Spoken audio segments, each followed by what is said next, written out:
সোহাগ কি ব্যাপার? তোর সাথে এই মেয়েটাকে আর এই মেয়েটার হাত ধরে রাখছিস কেন? মা, ও তোমার পুত্রবধূ। আজকে ওকে আমি বিয়ে করে নিয়ে আসছি। কি? তুই ওকে বিয়ে করছস? ওকে কার মেয়ে? ওর বংশ পরিচয় কি? মা, ও অতি সাধারণ একটা মেয়ে। ওর বাবা রিক্সা চালায়। কি? তুই একটা রিস্কাওয়ালা মেয়েকে বিয়ে করছস? তোকে আমি আমেরিকা থেকে লেখাপড়া করাইছি একটা ফকিন্নির মেয়েকে বিয়ে করার জন্য? এই ছোট লোকের বাচ্চা, তুই তো আমার বাসার বউ হওয়ার উপযুক্ত না, আর তুই এসেছিস আমার বাড়ির বউ হইতে? তোদের মতো মেয়েদেরকে আমি ভালো করে চিনি। তোদের কাজ হয়েছে বড় লোকের ছেলেদেরকে দেখলে ফুসলায় বিয়ে করা। তুই কি ভাবছিস তোকে আমি বউ হিসাবে মেনে নিব? তোর মতো রিস্কাওয়ালা ফকিন্নির বাচ্চাকে কখনোই আমি বউ হিসাবে মেনে নিব না। মা, আপনি যা বলার আমাকে বলেন, কিন্তু দয়া করে আমার বাবাকে নিয়ে কিছু বলবেন না। কি? তোর এত বড় সাহস, তুই আমার মুখের উপরে কথা বলছ? হ্যালো মা, তুমি কাকে মারতেছো? তুমি কি ভুলে গেছো আমার বিয়ে করা বউ?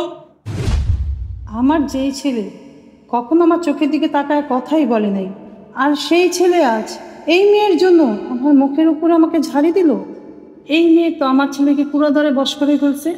যেভাবে হোক আমার ছেলেকে ফিরে আনতেই হবে। এখন ওর সাথে আমি ভালো ব্যবহার করি। বাবা, তুই ঠিকই বলছস। আসলে গরিব হলো তো আমার ছেলের বউ, আমি ওকে বউ হিসাবে মেনে নিলাম। মা, তুমি সত্যি বলতেছো? হ্যাঁ বাবা, আমি সত্যিই বলতেছি। তুই পছন্দ করে বিয়ে করছিস, আমি কি মানা করতে পারি? যা বাবা, বৌমাকে নিয়ে রুমে যা। চল বসো এখানে। তিশা, তুমি আমার মায়ের কথা কিছু মনে করো না। আমার মা একটু রাগী হলো, তার মনটা অনেক ভালো। দেখলে না, তোমার সাথে প্রথমে খারাপ ব্যবহার করছে, পরে কিন্তু তোমার ঠিকই মেনে নিছে। না না, আমি মায়ের কথাতে কিছু মনে করি নাই। তুমি তো জানো ছোটবেলায় আমার মা মারা গেছে।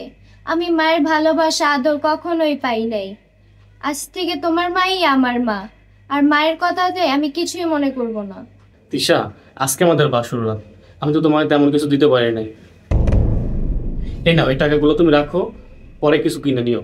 না না, আমার টাকা লাগবে না। তোমাকে আমি স্বামী হিসাবে পাইছি, এটাতেই আমি অনেক খুশি। আরে তুমি রাখো তো, আমি তোমাকে দিলাম, তুমি এটা রাখো। আচ্ছা, আমি ফ্রেশ হয়ে নিই, তুমি ফ্রেশ হয়ে শুয়ে পড়ো। আচ্ছা ঠিক আছে।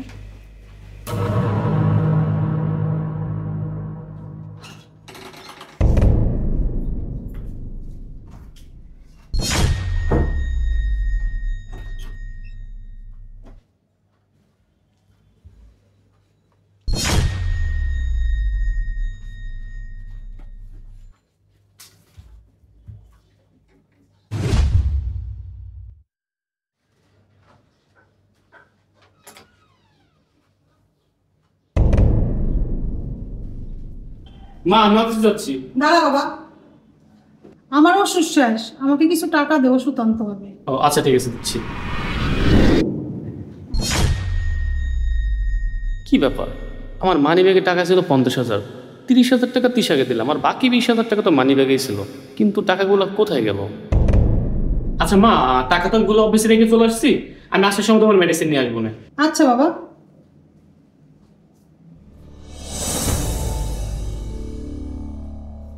আম্মা, আজকে আমি আমার নিজের হাতে রান্না করছি। মাছ রান্না করছি, মুরগি রান্না করছি, ডাল রান্না করছি। এখন কি আপনাকে খাবার দিব? এই, তুই ভাবলি কিভাবে তোর মতো ছোট লোকের হাতে রান্না আমি খাবো? আমার নিজের খাবার আমি নিজে বেড়ে খাবো, তোর বেড়ে দিতে হবে না। তুই যা এর থেকে।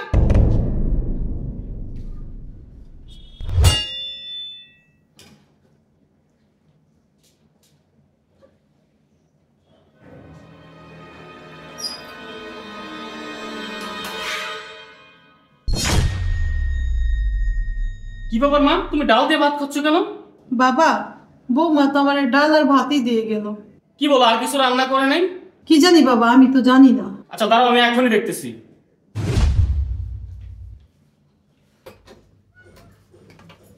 ও তুমি আসছো? তুমি ফ্রেশ হও না, আমি তোমাকে খাবার দিচ্ছি। আচ্ছা ঠিক আছে, কি রান্না করছো? মুরগি রান্না করছি, মাছ রান্না করছি, ডাল রান্না করছি। তুই এত কিছু রান্না করছিস আর আমার মাকে শুধু ডাল দিয়ে ভাত খেতে দিছিস? আমার মা তোকে মেয়ে হিসেবে মেনে নিছে, আর তুই আমার মাকে মা হিসেবে মানতে পারলি না? সোহাগ, তুমি ভুল বুঝতেছো। মাকে তো আমি খাবারই দেই নাই। আমি নিজের চোখে দেখে আসলাম মা ডাল দিয়ে ভাত খাচ্ছে, আর তুই বলছিস মাকে খেতে দিস নাই? মা ঠিকই বলছিল, তুই একটা ছোট লোক, আর তোর মতো ছোট লোককে বিয়ে করা হয়েছে আমার জীবনের সব থেকে বড় ভুল। দেখো সোহাগ, তুমি ভুল করতেছো। হ্যাঁ, আমি ভুল করছি তোকে বিয়ে করে, কিন্তু এখন আমি ঠিক করতেছি। তোকে বিয়ে করার পর থেকে আমার মানি ব্যাগ থেকে টাকাগুলো উদা হয়ে যায়, এখন বুঝতে পারছিস আমার টাকাগুলো কোথায় যায়। তোর মতো ছোট লোকের আমার সংসার করতে হবে না, তুই এখন আমার বাসা থেকে বের হয়ে যা। প্লিজ সোহাগ, তুমি বোঝার চেষ্টা করো। তুমি সত্যি সত্যি কিন্তু আমাকে ভুল বুঝতেছো। তুই আর একটা কথা বলবে না, তুই এই মুহূর্তে আমার বাসা থেকে বের হয়ে যাবি। সোহাগ প্লিজ, তুমি আমাকে বের করো না। সোহাগ প্লিজ।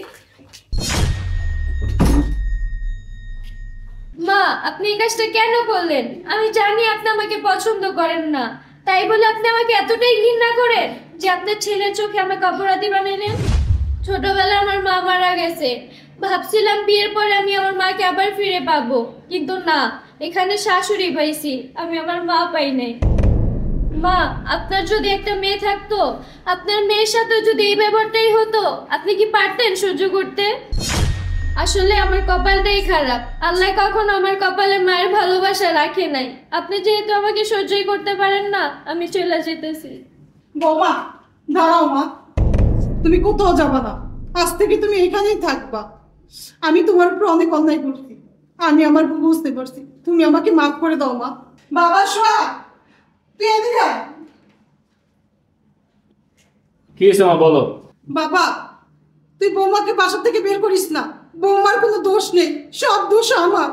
আমি বৌমাকে কখনোই মন থেকে মেনে নিতে পারি না, এই জন্য তোর চোখে বৌমাকে আমি অপরাধী বানাইছি। পারলে তোরা আমাকে মাফ করে দিস, আজ থেকে ও আমার ছেলের বউ না, ও আমার নিজের মেয়ে।